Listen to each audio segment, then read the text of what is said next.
this racist car with not one but two Confederate flags on it. That's the side that lost. It represents lynching and death of black people. That they hung our people from trees until our eyes bugged out. A community festival turned into a heated exchange. Saturday saw the 32nd annual Highland Creek Heritage Festival take place.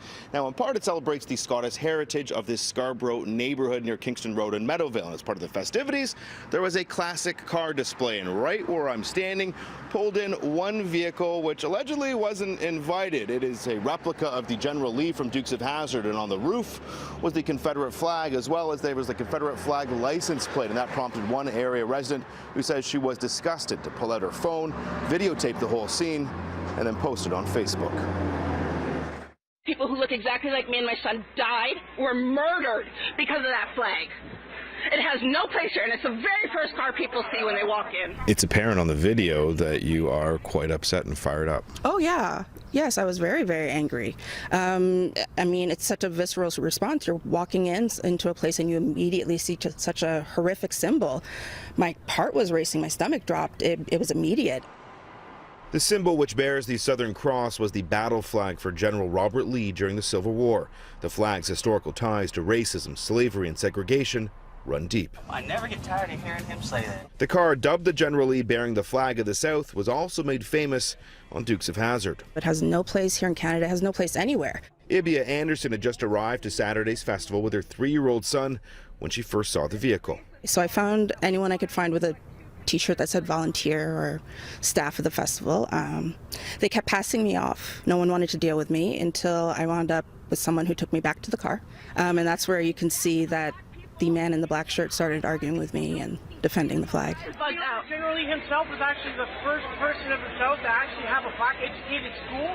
General Lee, oh my God, in Canada people are defending Confederate losers. Who? General Robert E. Lee?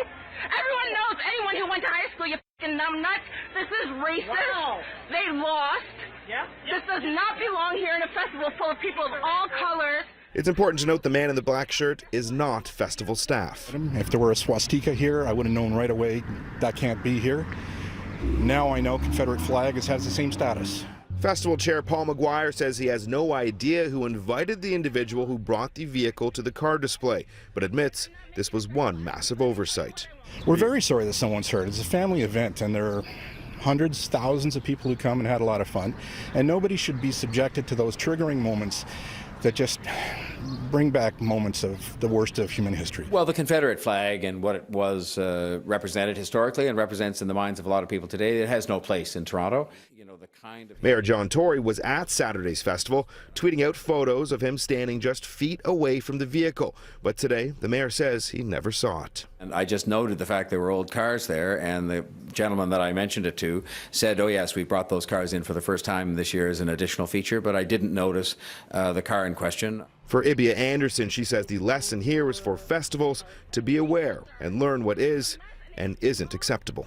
I hope we gain the knowledge that an angry black woman isn't always wrong, that symbols like that have no place.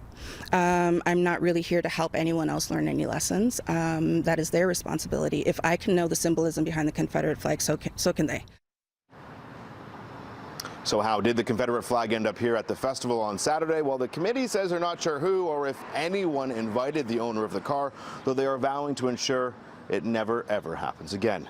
Now, the story came to us from a City News viewer. If you've got a story for us, here's just a few ways you can reach us.